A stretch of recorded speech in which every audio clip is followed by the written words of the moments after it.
Bom, então vamos começar o Astronomia ao Meio-Dia.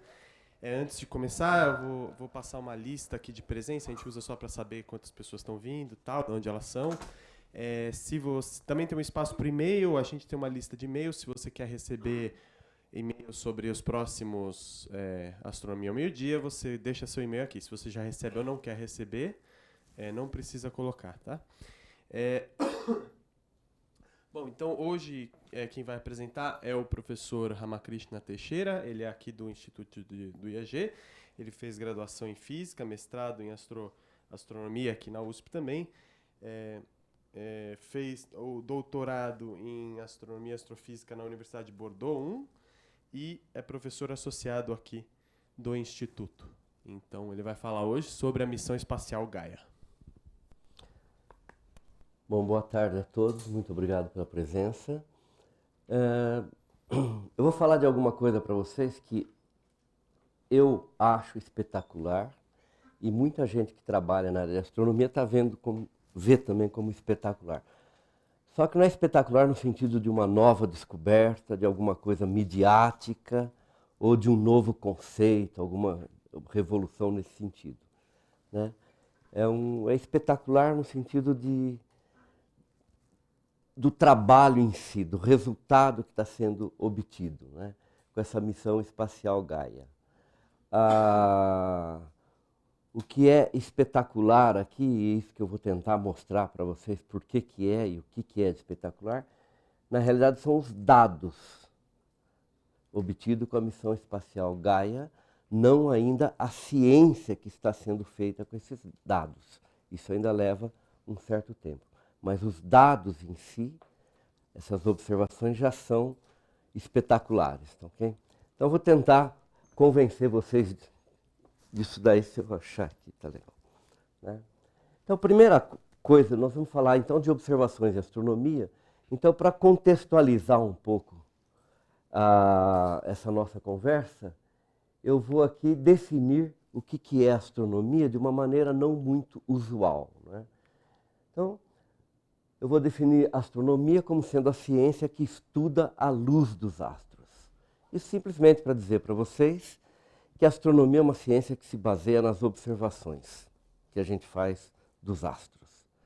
Claro que tem sempre alguma coisa a mais. Por exemplo, tem pedras que o homem coletou na Lua, tem meteoritos, tem até um ou outro que se salvou lá no incêndio do Museu do Rio de Janeiro, tal, que a gente também pode aprender alguma coisa sobre astronomia.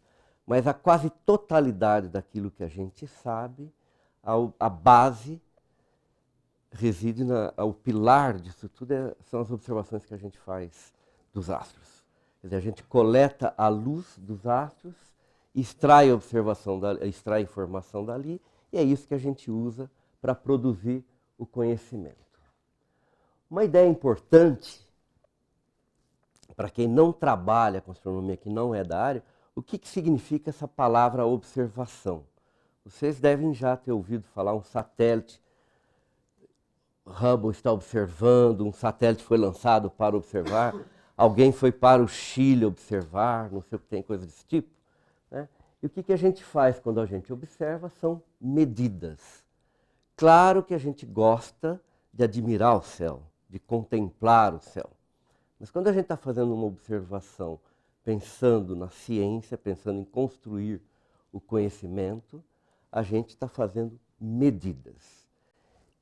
E não é muita coisa que a gente pode fazer com a luz que a gente coleta dos astros. A gente pode medir a intensidade dessa luz. Eu posso medir a intensidade simplesmente porque a medida em si mesmo me interessa. Eu posso medir a intensidade em função do tempo, por exemplo, e ver se essa intensidade varia ou não. Eu posso medir a intensidade em função da frequência, do comprimento de onda, aí eu tenho o espectro de luz que eu estou observando e assim por diante. E uma outra medida que a gente pode fazer é da direção de onde vem essa luz, tá? E também eu posso medir a direção de onde vem essa luz, para saber de onde ela está vindo, mas também posso medir em função do tempo e verificar se essa direção varia com o tempo, por que varia, assim por diante. Aqui na nossa conversa a gente vai chamar essa intensidade de brilho, simplesmente para simplificar, e a direção de onde vem a luz a gente chama de posição, e é assim mesmo que nós falamos no nosso dia a dia.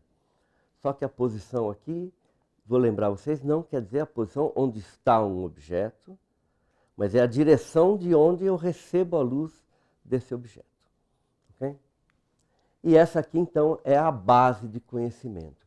E o espetáculo, o que é espetacular aqui para a gente, é que a base de conhecimento é que mudou. E mudou radicalmente com a missão espacial Gaia, que ainda não foi concluída, né? Nós tivemos, o satélite Gaia foi lançado em 2013, nós tivemos uma primeira leva de dados que foi liberada em 2016 e agora, em abril, em abril desse ano, foi a segunda leva de dados, que é a mais importante, né? E ainda tem uma outra prevista para início de 2021 e outra para depois 2022 ou 2023, né? As coisas podem mudar um pouquinho. Mas é justamente essa base de dados na qual repousa a astronomia é que mudou e mudou de forma radical, né? Daqui para frente vai ser muito difícil fazer trabalhos em astronomia sem passar por essa base de dados. Então, é essa que vai ser a nossa conversa. E o satélite Gaia, ele foi concebido principalmente, não somente, mas principalmente para medir posição. E aqui, então, a gente fala de uma área da astronomia que normalmente a gente chama astrometria. Embora a palavra astrometria possa sugerir uma coisa muito mais ampla, né? Em astronomia, para a gente que brinca com isso daí, a astrometria está ligada à posição dos astros, à medida da posição, exploração disso, tudo isso. Okay? Tá claro isso aí, gente? Tudo bem? Se vocês quiserem interromper e perguntar, fiquem à vontade, tá? Então, a nossa brincadeira é essa, observar é medir essas grandezas e isso, em cima disso, a gente vai construir a astronomia. Agora tem um detalhe muito importante. Aquilo que a gente faz com essas medidas, aquilo que a gente pode fazer com essas medidas, está intimamente ligada à precisão com que a gente mede. Tudo que eu meço, todas as grandezas que eu meço, eu cometo um erro. Não é porque eu sou descuidado, às vezes também. Mas a gente não tem, você não consegue fazer uma medida perfeita. Então, a precisão com que eu posso medir aquilo que eu estou querendo medir é que vai me garantir, vai me assegurar que eu vou conseguir fazer aquilo que eu estou querendo ou não. Né? Nós vamos entender melhor isso. Então, para contextualizar um pouco mais, rapidamente aqui eu vou passar um histórico de como evoluiu a precisão em astronomia. Por exemplo, lá por volta de 200 anos antes de Cristo, o erro que se cometia numa medida de um ângulo, ou na medida de um tamanho de uma pessoa aqui e tal, era de 1000 segundos de grau. Quer dizer o seguinte, um cara de 2 metros, se eu olhar para ele, e ele estiver a 400 metros de distância de mim, eu vou vê-lo, vou medir para ele uma altura de 1000 segundos. Com esse erro aí na medida da posição, um cara chamado Eratóstenes determinou pela primeira vez, e muito bem, o tamanho da Terra. Hein? Um erro de em torno de 1000 segundos. Dando um salto aí para o século XVI, o erro já caiu de um fator 10. A gente tinha um erro de aproximadamente 100 segundos de grau, o que equivale a um cara de 2 metros visto de uma distância de 4 quilômetros. Com este erro aqui, o Tycho Brahe, não tinha telescópio ainda, foi capaz de realizar uma série de observações de planetas com as quais o Kepler conseguiu finalmente chegar numa descrição muito boa de como era o movimento dos planetas ao redor do Sol. E claro, sobre o Kepler e o Tycho Brahe, o Newton montou a primeira a primeira regra da natureza que o homem descobriu, que foi a lei da gravitação universal. Já no século XVIII, com um erro em torno de 1 segundo, então aqui tem um salto muito rápido, porque já entra o telescópio, não é? Isso aqui corresponde então a um cara a 400 km de distância, é como se eu visse uma pessoa lá no Rio de Janeiro, o tamanhinho dela lá, é o erro que se cometia na medida da posição no século XVIII, e com isso uma série de trabalhos foram feitos. Vou citar aqui só para a gente não gastar muito o nosso tempo. O Halley, por exemplo, descobriu o movimento próprio das estrelas. Quer dizer, até então o homem acreditava que a posição de uma estrela no céu não mudava em relação às outras. E ele não via mudar, e a gente não vê mesmo. Para perceber essa alteração da posição de uma estrela em relação à outra, a gente precisa de fazer medidas muito precisas. Então, com essa precisão aqui, já foi possível perceber que uma estrela mexe, se desloca em relação às outras. Ou, em outras palavras, que as constelações se deformam com o tempo. Então, o Cruzeiro do Sul, por exemplo, que hoje a gente vê uma cruz lá e já tem que caprichar na olhada para ver a cruz, não era uma cruz antes e nem vai continuar sendo uma cruz. Aquilo está se deformando. É muito lento, mas se deforma. Esse movimento das estrelas lá no céu, essa mudança na posição, a gente chama de movimento próprio. Tá? E tem outras descobertas com erro desse tamanho aí. Já no século XIX, um erro de 5 décimos de segundo, né? Quer dizer, equivale a uma pessoa a 800 quilômetros daqui, o tamanho dela, 800 quilômetros, foram medidas as primeiras paralaxes. Essa palavra paralaxe é muito importante em astronomia, né? E o que significa paralaxe? A paralaxe é este ângulo aqui. É a diferença entre a posição de uma estrela vista da Terra e aquela posição que seria vista do Sol. Essa diferença a gente chama de paralaxe estelar. Tá? Isso daqui nada mais é do que se eu olhar esse controle aqui com o olho direito e com o olho esquerdo. Eu vejo uma diferença na posição. Se eu olho com o olho direito, eu vejo isso aqui. Se eu olho com o esquerdo, eu vejo aqui. Da mesma forma, se a gente olha para essa estrela aqui da Terra, a gente vê a estrela aqui. E se eu pudesse ir até o Sol e olhar, eu veria a estrela aqui. Claro que eu não posso ir lá no Sol. Então, eu olho daqui, obtenho este ângulo aqui, divido por 2, dá na mesma. Tudo bem? Mas só em 1840 é que o homem conseguiu medir este ângulo. E o homem busca medir esse ângulo desde 1500 e pouco, 400 e pouco, desde que foi proposta a ideia de que a Terra gira ao redor do Sol, se queria medir esse ângulo para provar que a Terra girava ao redor do Sol. Mas medir esse ângulo só foi possível em 1840, por quê? Para a estrela que está mais próxima da gente, que tem então a maior paralaxe, a paralaxe dela vale 0,7 segundos de grau. Então eu precisava de uma precisão por aí para poder medir isso, e antes eu não tinha. Então só em 1840 é que foi possível medir a primeira paralaxe. Foram três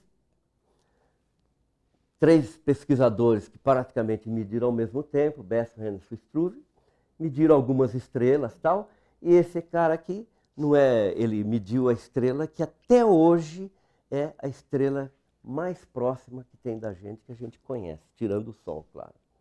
Tá?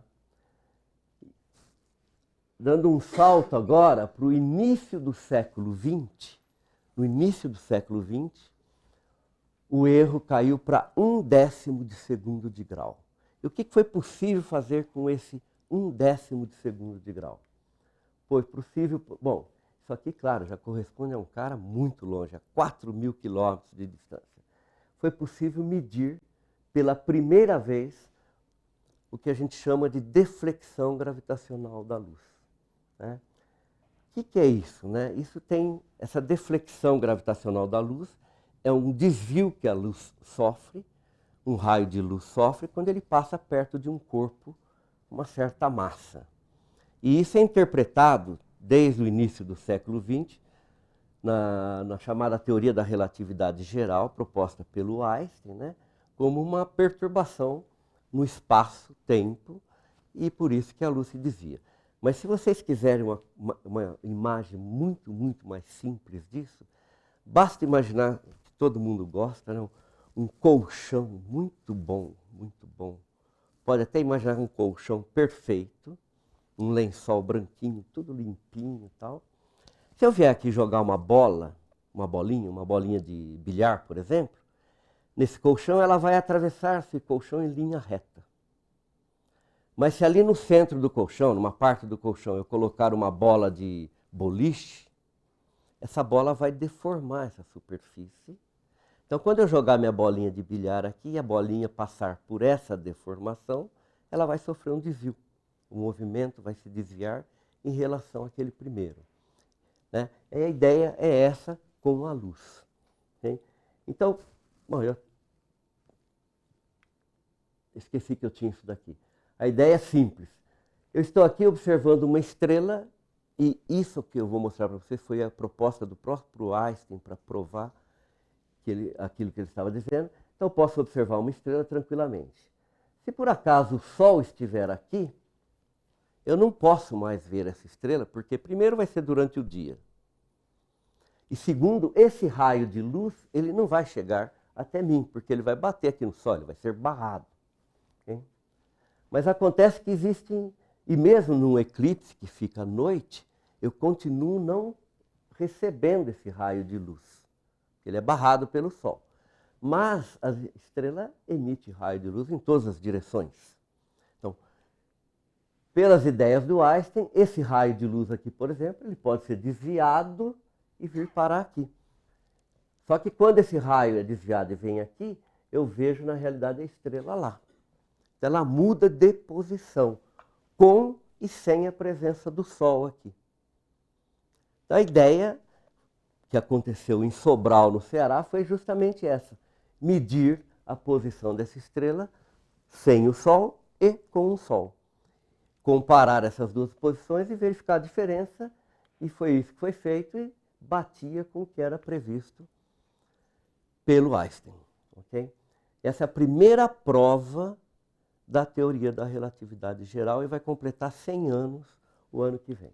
Então, com isso daí, mostrou-se que a relatividade geral funcionava.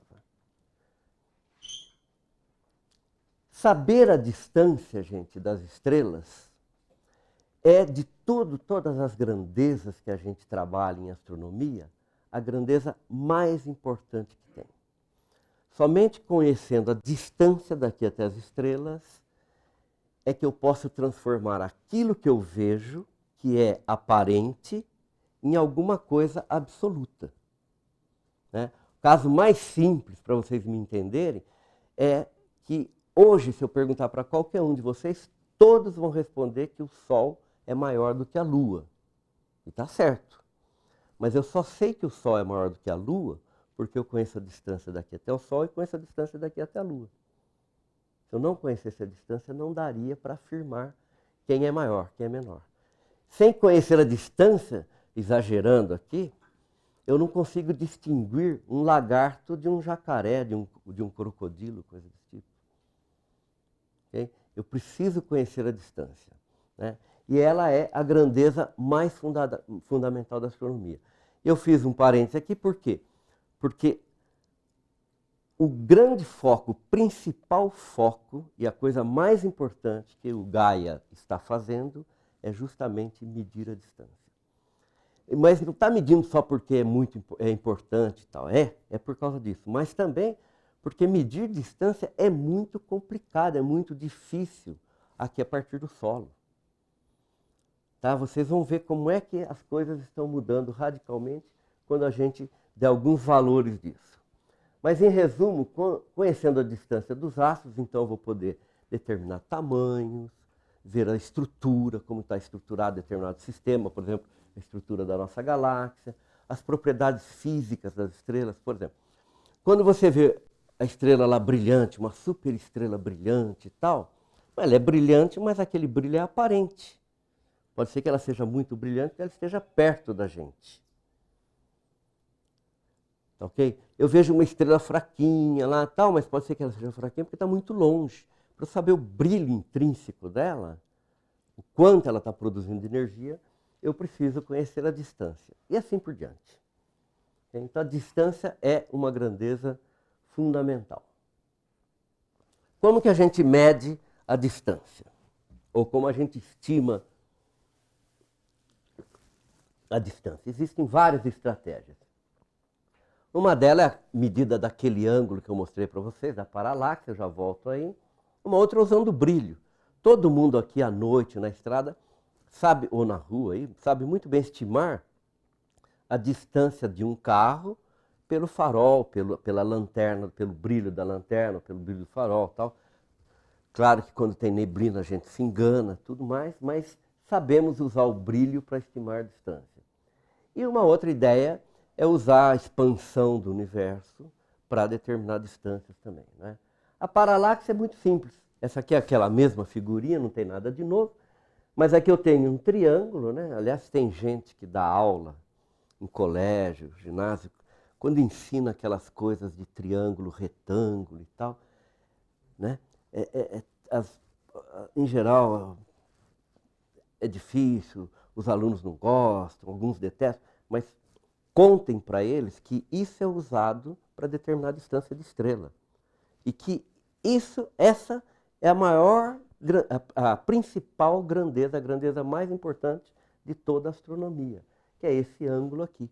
Então aqui eu tenho um triângulo, eu conheço essa distância, medindo esse ângulo aqui. Lembra, a tangente de um ângulo é o cateto oposto sobre o adjacente, aquelas coisas todas.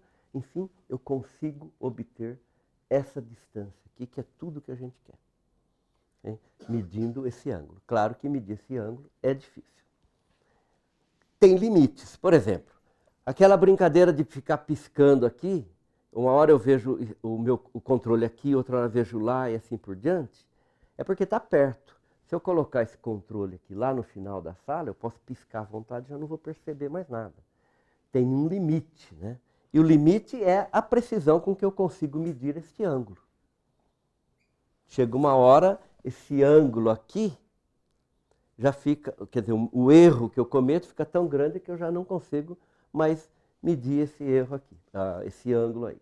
Mas vamos lá. Então, o primeiro passo na medida das distâncias, que é a medida mais direta e mais precisa que a gente tem, é a medida desse ângulo aí. Uma outra maneira é usar o brilho. Então, eu tenho brilho aparente. O brilho aparente é aquele brilho que eu recebo, que é aquele brilho que eu meço aqui. Ok? Tudo bem? O brilho absoluto é o brilho emitido lá pelo astro. Então, ele não tem nada a ver com a distância.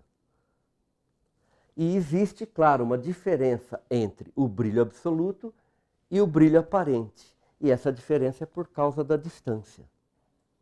Então, se eu meço o brilho aparente, isso eu sou capaz de fazer. Se de alguma forma eu souber o brilho absoluto, essa diferença me vai fornecer a distância.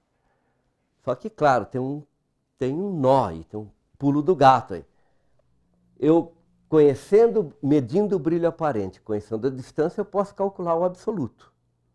Agora, o que eu estou falando para vocês é outra coisa. Medindo o brilho aparente e conhecendo o absoluto, eu posso calcular a distância. Você vai falar, mas como é que você pode calcular a distância? Como é que você pode saber o brilho absoluto sem saber a distância? Né? Essa é a parte interessante da coisa.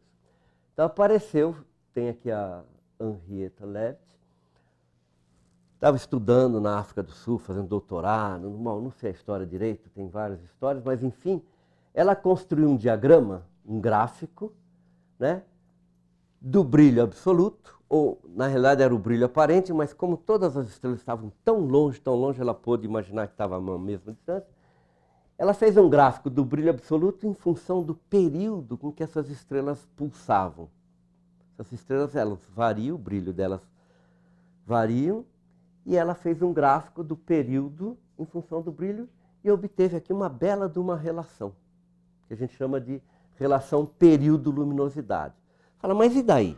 Daí que se eu tenho uma estrela qualquer num certo lugar desse mesmo tipo, eu começo a observar o brilho dela hoje, amanhã, depois, eu sou capaz de determinar o período de variação desse brilho. Quando ele aumenta, quando diminui, quando aumenta, quando diminui. Aí eu venho aqui, jogo o período aqui, encontro aqui, acho o brilho absoluto.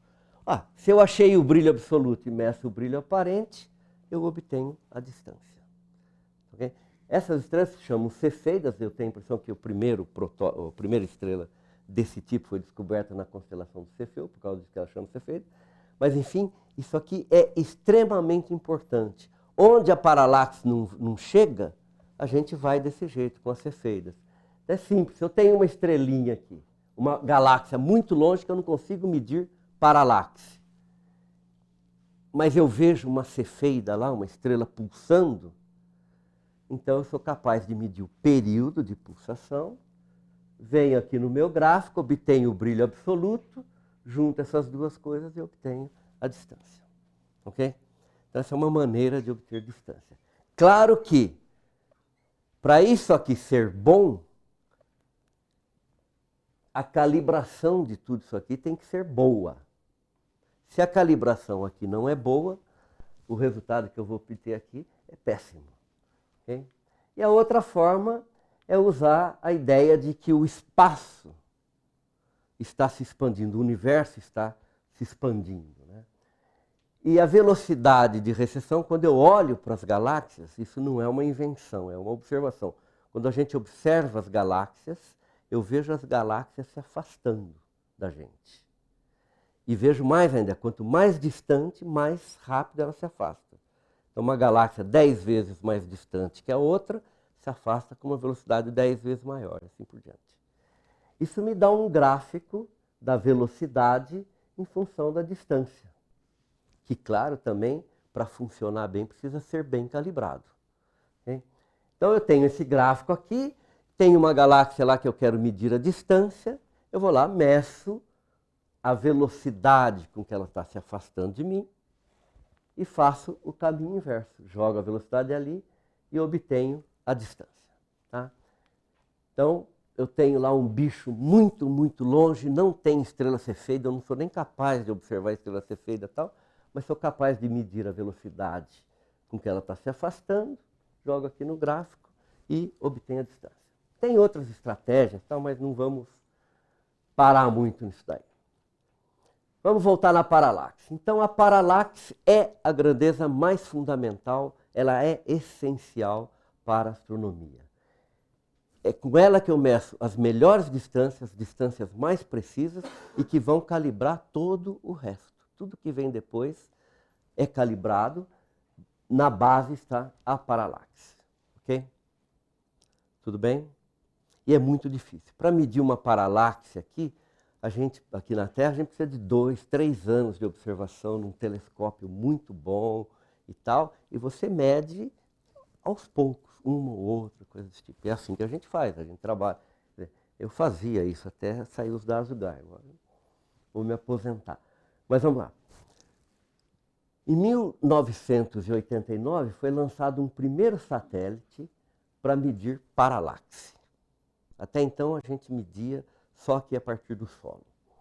O erro desse satélite era de 1/1000 de segundo de grau, que corresponde ao tamanho de um cara lá na Lua. Quer dizer, se a gente pudesse ver daqui o astronauta lá na Lua, o tamanhinho dele corresponderia a esse erro aqui, na medida feita por esse satélite na paralaxe. Okay? E esse satélite foi lançado para medir a paralaxe de 120.000 estrelas. Não só a paralaxe, mas a paralaxe era o foco. Ele mediu também o movimento, o brilho e tal, mas a paralaxe era o foco. Okay? E o que a gente ganhou com isso? Então aí começa uma brincadeira para vocês.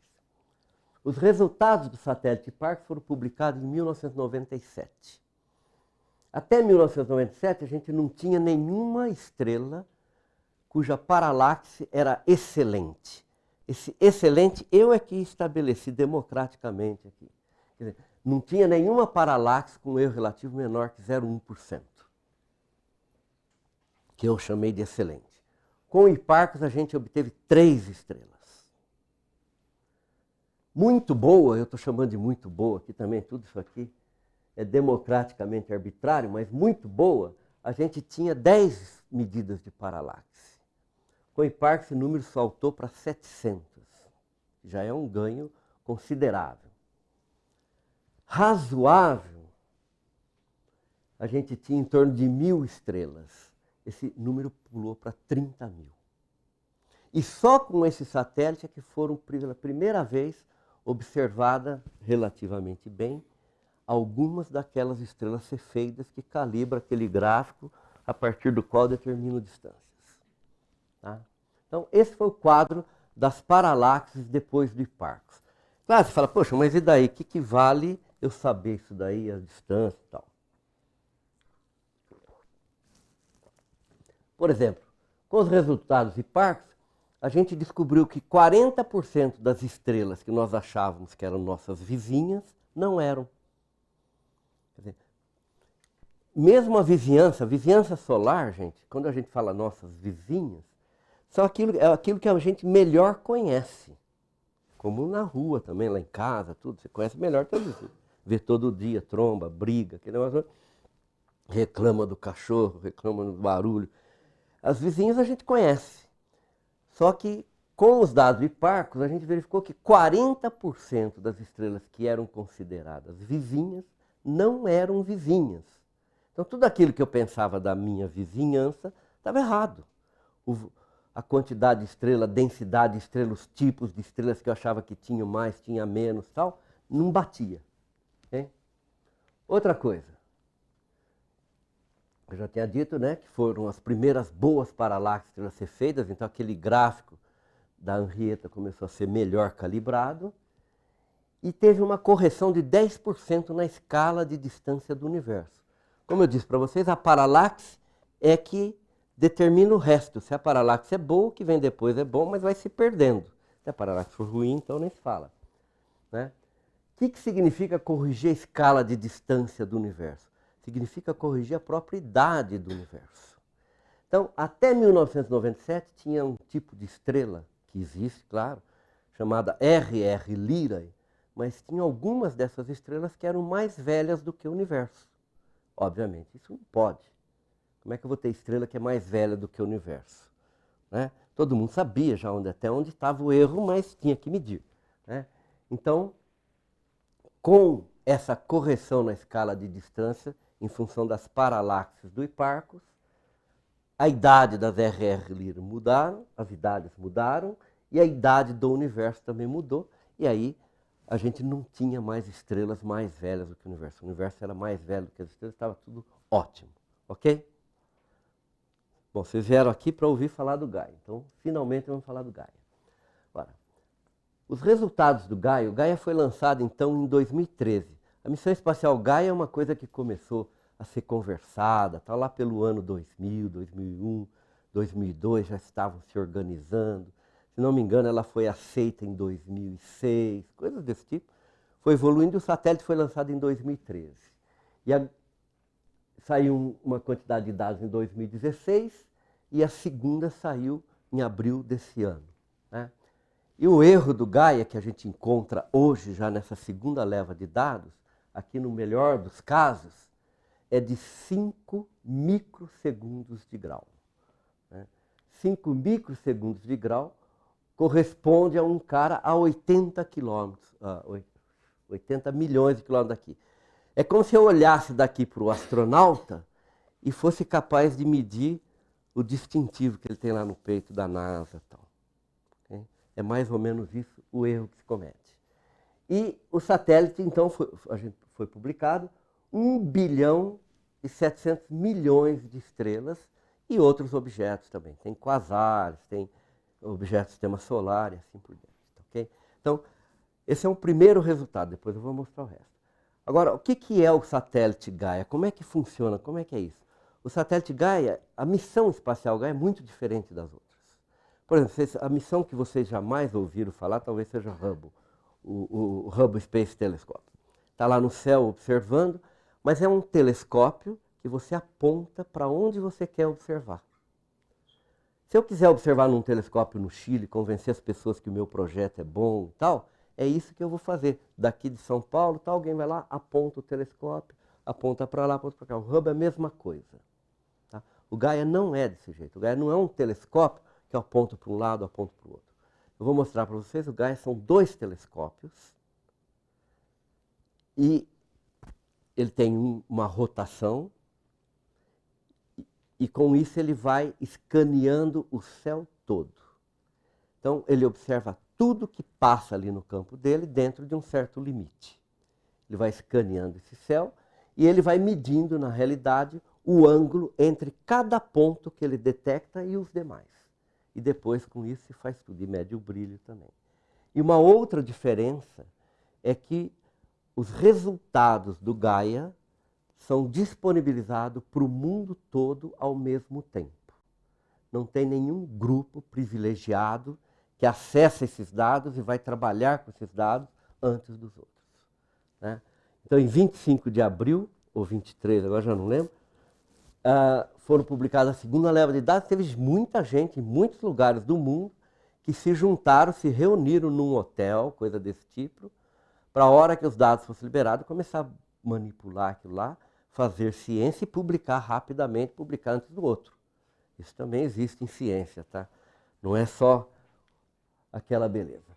Então aqui eu trouxe um filminho, para tomar, enquanto eu tomo água, vocês vão ver como é que funciona o Gaia. Ele tem 2 telescópios eu devia ter falado, são 2 espelhos, tá? E são espelhos retangulares.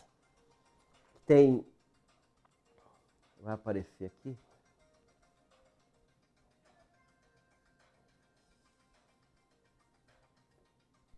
Dá mais uma volta, vocês vão ver os espelhos lá no fundo. Né? Tem um espelho lá, outro ali. São espelhos retangulares de 1,5 m por meio metro. Então o satélite ele fica girando e ao mesmo tempo esse eixo de rotação dele vai precessionar. Isso permite que ele escaneie o céu todo. Né? Então o satélite, agora ele está observando. Tá?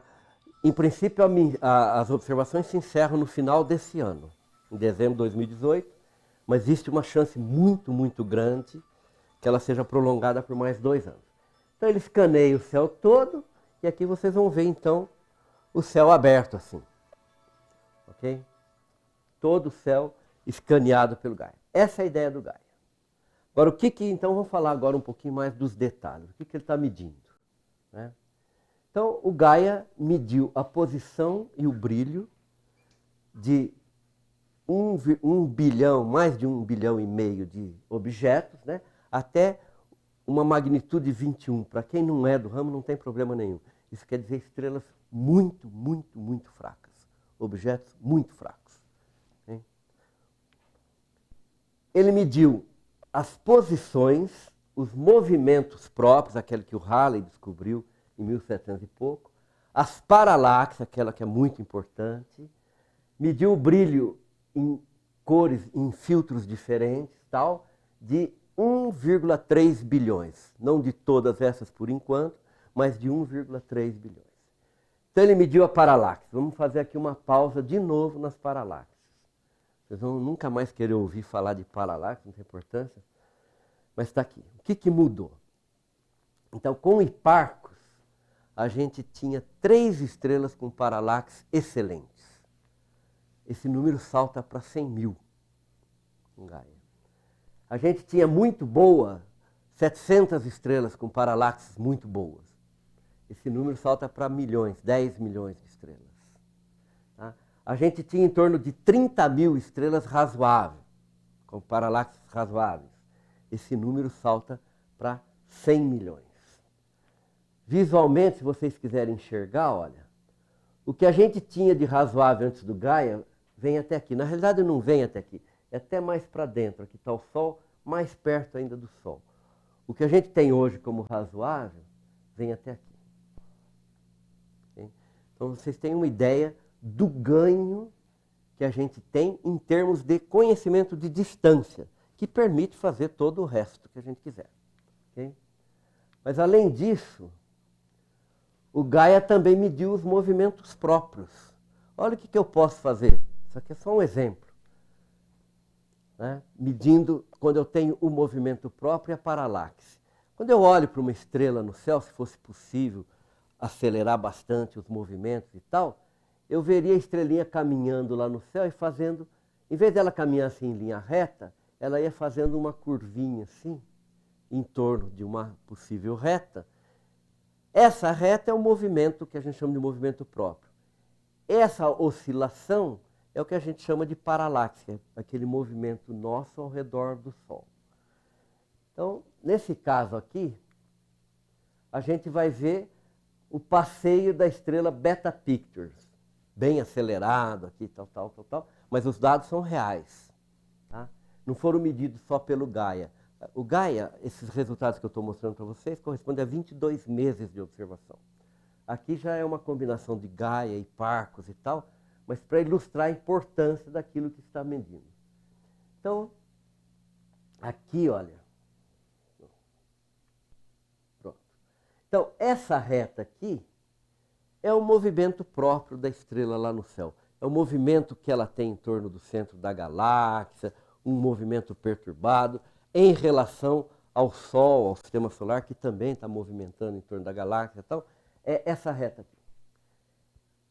Essa brincadeira que vocês estão vendo aqui é o movimento da Terra ao redor do Sol, que vai fazendo a estrelinha se deslocar lá no céu, vai juntando, vai dando essas coisas. Mas aqui tem mais coisa. Esses pontos aqui não estão distribuídos onde a gente esperaria, em cima dessa curva aqui. Eles estão deslocados, estão perturbados. Quer dizer que o movimento dessa estrela está sendo perturbado. E nesse caso está sendo perturbado por um planeta que orbita essa estrela. Hein? E medindo essa distorção aqui, a gente consegue detectar um planeta e consegue estimar a massa desse planeta. Okay? Isso aqui ainda não está sendo possível fazer só com dados do Gaia, mas vai ser possível nos próximos releases. O que mais que tem aqui? Quasares. O Gaia observou agora em 22 meses de observação, né? Foi publicado, 550 mil quasares. Fala, puxa, mas o quasar é um negócio legal, tal. Mas não é só por isso que ele é legal. Acontece que os quasares são os objetos que estão mais distantes que a gente conhece. Eles estão tão distantes que mesmo se eles tivessem um movimento na direção transversal, a gente não veria. Eles estão muito longe. Mas e daí? Daí que se eles estão tão longe, uma reta que liga o centro do Sol, digamos assim, com um bicho desses, essa reta me dá uma direção fixa. Ela pode ser usada como referência. Todos vocês ouviram falar um dia que para estudar movimento eu preciso de um sistema de referência. Está aí o melhor sistema de referência que a gente consegue ter. É uma reta juntando lá o Sol com os quasares. Ok? E qual que é a importância, então? Não basta ter um, não. Né? Um sistema de referência, se a gente estivesse fazendo isso na física, por exemplo, a gente diria, olha, o sistema de referência é um sistema de eixos em relação aos quais, ou em relação ao qual sistema, né, eu quero medir as coordenadas de um objeto, de um alvo que eu tenho aí. Em astronomia, a gente enxerga um pouco mais longe que isso. A gente já imagina aqui um plano de base, um polo, coisa desse tipo e tal. Então, um sistema de referência é isso. Eu quero medir a posição desse bicho em relação a esses eixos. E daí? Qual que é o problema? O problema é seríssimo. A gente, quando faz curso de física, a gente nem se pergunta isso. Mas esses eixos não existem. Como é que eu posso medir a posição desse bicho em relação ao sistema de eixo que não existe? Não existe materialmente. Então, como esse sistema de eixo não existe materialmente, eu tenho que, de alguma forma, materializá-los, né? E para fazer isso, eu uso algumas estrelas que são observadas de uma maneira muito especial, cujas coordenadas eu conheço de alguma forma, e o que eu vou medir na relação é a posição desse meu alvo em relação a essas estrelas. E essas estrelas é que vão materializar o meu sistema de referência. Até 1998, esses bichos aqui eram estrelas. Mas as estrelas têm um grande inconveniente. Tem uma coisa muito boa com elas, para o sistema de referência, mas um grande inconveniente. Elas se deslocam. Se elas se deslocam, é como se esse sistema de eixo não fosse fixo. Se eu conheço bem o deslocamento, então tudo bem. Mas se eu não conheço bem, que é sempre o caso, isso não é legal. Então, em 1998, seguindo uma recomendação já de 1991 da União Astronômica Internacional, o sistema de referência adotado foi baseado nas posições de quasares, objetos muito, muito longe. Okay? Num referencial primário que a gente chama de International Celestial Reference Frame. E isso daí fez com que a gente passasse a ter, então, um sistema agora em que aqueles pontos que materializam o meu sistema de eixo não têm movimento. Eles são fixos. São fixos hoje, amanhã, depois e para sempre, em princípio. Okay? Tudo bem? Então, desde 1998, o meu sistema de referência, agora, na realidade, tinha 212 fontes, em 2015 foi publicado mais algumas, 295. São 295 bichinhos aqui, cujas coordenadas eu conheço muito bem em relação àquele sistema de eixo, e pronto. Esse é o meu sistema de referência. Claro que ele tem um problema. Você pega aqui, olha, um telescópio bom, grande, aí tudo, o campo dele é menor do que a pontinha do meu dedinho, assim, lá no céu. Então, o objeto que eu quero estudar está aqui. Mas esses bichos estão espalhados por aí, mas aqui não tem nenhum. Porque a densidade desses objetos é muito pequena. Num campo de 1 grau, que é 1 grau por 1 grau, é exagero, não existe. Eu não tenho nenhuma fonte dessa daqui. A densidade é muito baixa. Então, mesmo que o meu sistema de referência primário seja esse, eu sou obrigado a usar um sistema de referência secundário, baseado nas estrelas. Porque as estrelas são muito mais abundantes. Tudo bem? Só que aí as estrelas têm movimento. E aí eu começo a perder aquele sistema de referência fixo. Ele começa a rodar, a girar. Ok? Principalmente com esses catálogos aqui, que nem são tão bons assim, os movimentos das estrelas são mal conhecidos, e pronto. Isso era ruim. A gente lutou durante muitos anos para tentar melhorar. Né? Mas agora a gente, como eu disse para vocês, nós temos os resultados do Gaia. Então a ideia é exatamente a mesma, só que agora as posições dos quasares são as posições medidas pelo satélite Gaia. Antes eram medidas no comprimento de onda rádio e agora com o Gaia é no visível, no óptico. E aí a gente tem um sistema de referência desse jeito. São mais de 550 mil quasares distribuídos aqui, em vez de quase 300 do sistema anterior. Então aqui eu tenho 12 fontes por grau. É muito mais do que aquele 0,007 que tinha antes. Só que mesmo isso aqui é pouco. Então eu vou estudar o meu objeto lá, quase certamente nenhum desses bichos vai estar lá no meu campinho, lá bonitinho, tal. Né? Então também preciso de uma base estelar. Só que a base estelar, ela foi construída pelo próprio Gaia. São mais de 1 bilhão de estrelas, cujas posições a gente conhece muito bem e cujos movimentos e paralaxes a gente conhece bem. Okay? Então, muda completamente a cara daquilo que a gente chama de sistema de referência. Asteroides. Deixa eu pôr um filminho aqui. Eu sei que vocês estão cansados, também não vamos muito mais longe. Uns 10 minutinhos a gente conclui aqui. Então, o Gaia também observou em torno de 14, 15 mil asteroides. Né? E pela primeira vez a gente está vendo aqui as órbitas traçadas com dados do Gaia, da maior parte desses asteroides que foram observados, que estão entre Júpiter e Marte, Marte e Júpiter. Okay? Agora, a gente tem os movimentos desses asteroides. Claro que o Gaia continua observando, então a qualidade das observações, a precisão vai melhorando cada vez mais. Tá? Mas o que a gente já tem, dá para ver esse espetáculo aí, também simulado, claro, com os dados do Gaia.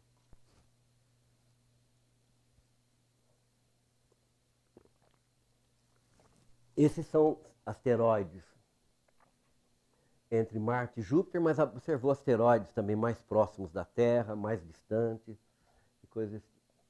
Mas esse é o que a gente chama de cinturão principal de asteroides. Tá? Vou pular um slide aqui, que me interessa muito.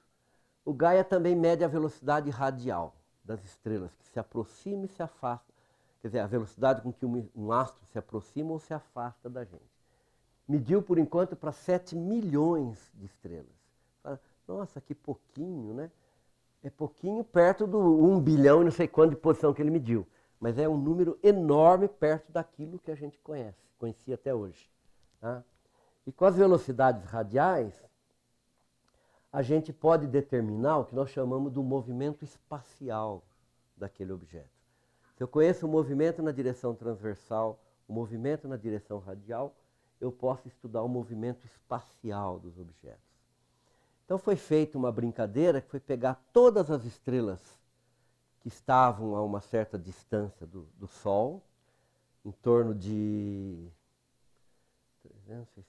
600, até, digamos aqui, para dar um número redondo, até 1000 anos-luz, né? E construíram um diagrama que é da velocidade nessa direção aqui e da velocidade nessa direção aqui. E foi obtido isso daqui. São 360 mil estrelas, né?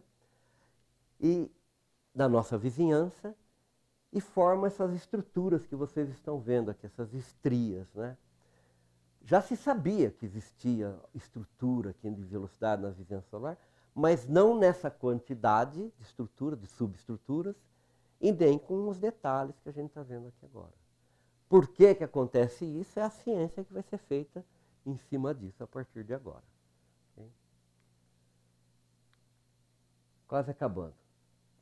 Foram medidos até agora 550 mil estrelas variáveis. Mas olha o que tem aqui dentro. Tem 10 mil cefeidas. Lembra que eu disse para vocês a importância da cefeida para determinar aquelas distâncias aquelas estrelas mais distantes e tudo mais, ou galáxias e coisa assim? Né? A calibração daquele gráfico é extremamente importante. Agora eu tenho 10 mil cefeidas. Vocês me perguntaram quanto tinha até antes de ontem. Eu não sei dizer. Mas devia ter alguma coisa entre, no máximo, 40 a 80. Agora eu tenho 10 mil, então eu vou poder jogar coisa que não está muito boa fora, e mesmo assim sobra uma quantidade enorme de pontos naquele gráfico. Foram medidas as temperaturas de 160 milhões de estrelas, luminosidade de mais de 70 milhões de estrelas. Com a luminosidade, a gente pode construir um gráfico que é muito usado em astronomia, que aqui me descreve um pouco aqui, né? A gente diz que é um retrato, um álbum de família, né? Coisa desse tipo. Né? Mas esse gráfico aqui ele é muito importante, que ele me descreve como a evolução das estrelas. Né? Então aqui na parte alta, nesse canto aqui, eu tenho estrelas quentes e azuis. A cor não tem nada a ver com a cor das estrelas. Isso aqui é um mapa de densidade. Tá?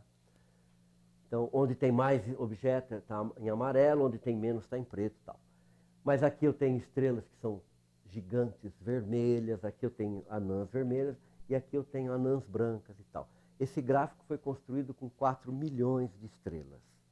O que a gente tinha de melhor antes disso era esse aqui. Era um gráfico construído com 40 mil estrelas. E olha como é importante isso daqui. Aqui, isso aqui que a gente chama de sequência principal está bem desenhada aqui até, não é? Opa, como é que eu volto aqui? Está bem desenhada a sequência principal e tal. Mas dá uma olhada nesse ramo. Isso aqui tem estrelas que a gente chama de exestrelas, que a gente chama de anãs brancas. Não é? Olha como ele era pobre. Tinha muito pouca estrela nesse ramo. E mesmo que aqui não estejam todas que a gente conhecia, mas se colocasse todas que a gente conhecia, está muito longe daquilo lá. Okay? Aqui é uma foto maravilhosa da Via Láctea. E muito bonita mesmo. Aqui é uma outra foto da Via Láctea. Muito bonita também. Aqui é uma outra também, mapa da Via Láctea e tal. E aqui é o que a gente obtém com o Gaia. Mas eu coloquei isso aqui desse jeito, porque isso que tem aqui é muito diferente disso, é muito diferente disso, é muito diferente disso. Nessas fotos, que são muito bonitas, cada ponto aqui, cada um deles, tirando uma minoria, são pontos anônimos. Eu não conheço isso daí.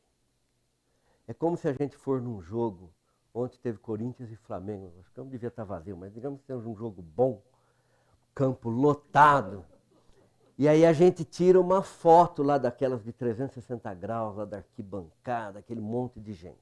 Depois você vai olhar a tua foto, você vai ver, vai identificar que ali, acho que é um cara, um outro mais ou menos, tem uns que você nem vê a cara, sai tudo na tua foto ali. Okay? Isso é uma foto, uma imagem. Né? Agora, isso aqui é um mapa.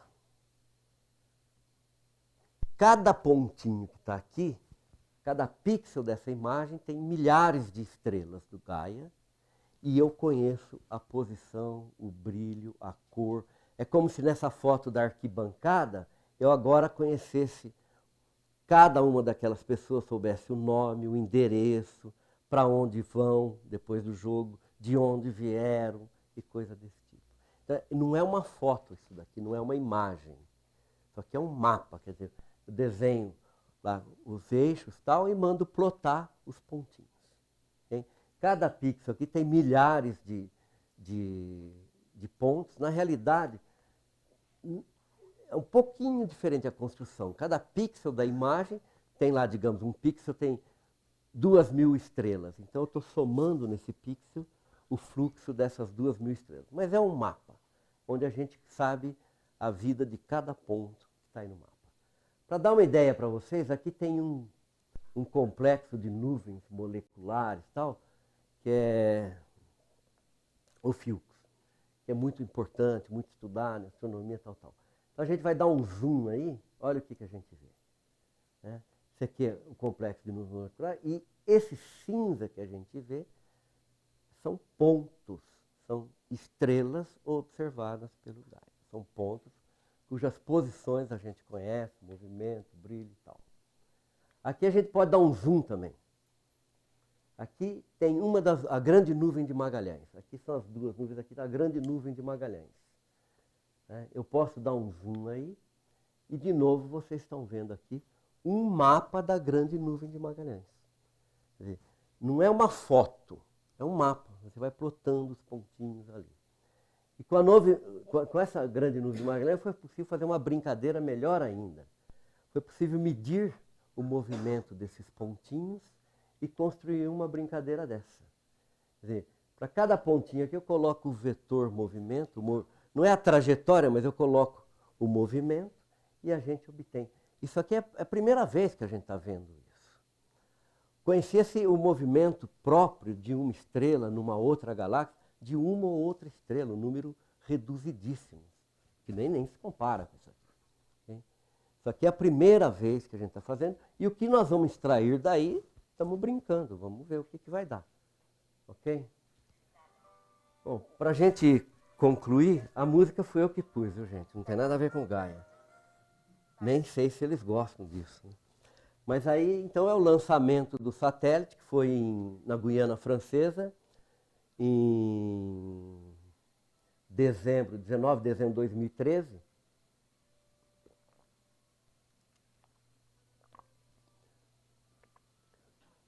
Claro, foi uma concorrência enorme do pessoal que trabalhava com Gaia para ir para a Guiana, né? Mas, de qualquer forma, foi um sucesso. O lançamento, ao contrário do Hipparcos. O Hipparcos, quando foi lançado, teve problemas, né? Mas o Gaia não teve problemas. E aí acho que é legal a gente pensar nessa ideia, que a gente está dando um salto enorme na base de dados, né? E não é o primeiro salto que a gente dá, já vocês podem imaginar, por exemplo, quando o Galileu inventou o telescópio, o salto que foi. Quando o homem descobriu, inventou a fotografia, deu um outro salto em astronomia. Essas câmeras digitais significam um outro salto e assim por diante. Então aqui a gente tem um salto maravilhoso e a ciência que vai ser feita com isso está aí para ser construída, tá ok? Se eu conseguir parar aqui. Bom. Então, se alguém tiver alguma pergunta aí, fica à vontade, senão eu agradeço a presença de todos mais uma vez. Okay? Obrigado.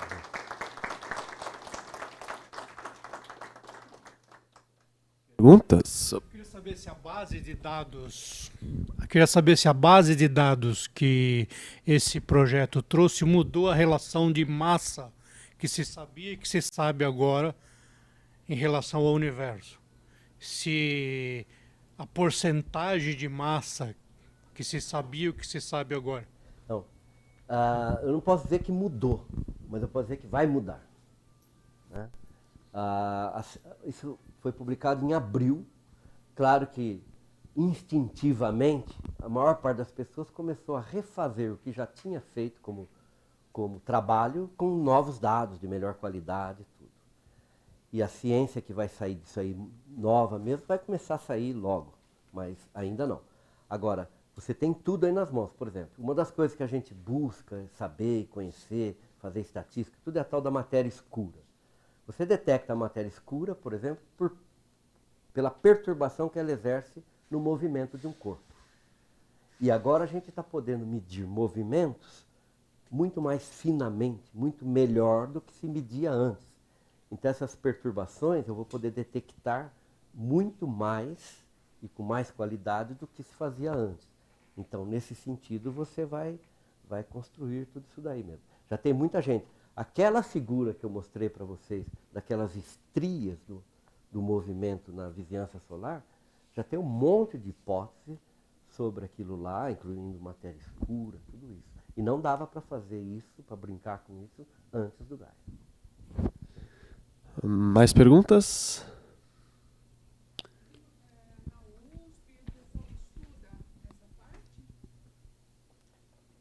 Então você quer saber se aqui no departamento a gente...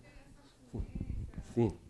Aqui no departamento, o departamento de astronomia aqui, a gente estuda quase de tudo. Não um cara estuda tudo, mas você tem professores aqui, alunos, que colocam a mão nos vários temas da astronomia, várias pontas e tal. Na história do Gaia, na missão espacial Gaia, nesse projeto,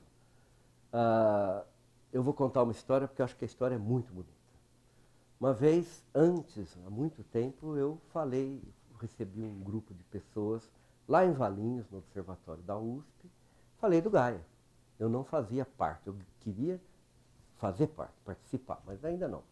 Tinha também gente de Bordeaux com quem eu colaboro, que a gente queria entrar no Gaia, mas eu não sou um gênio, então ninguém vai te chamar, vai buscar em casa, nada disso. Você tinha que achar um jeito de entrar ali.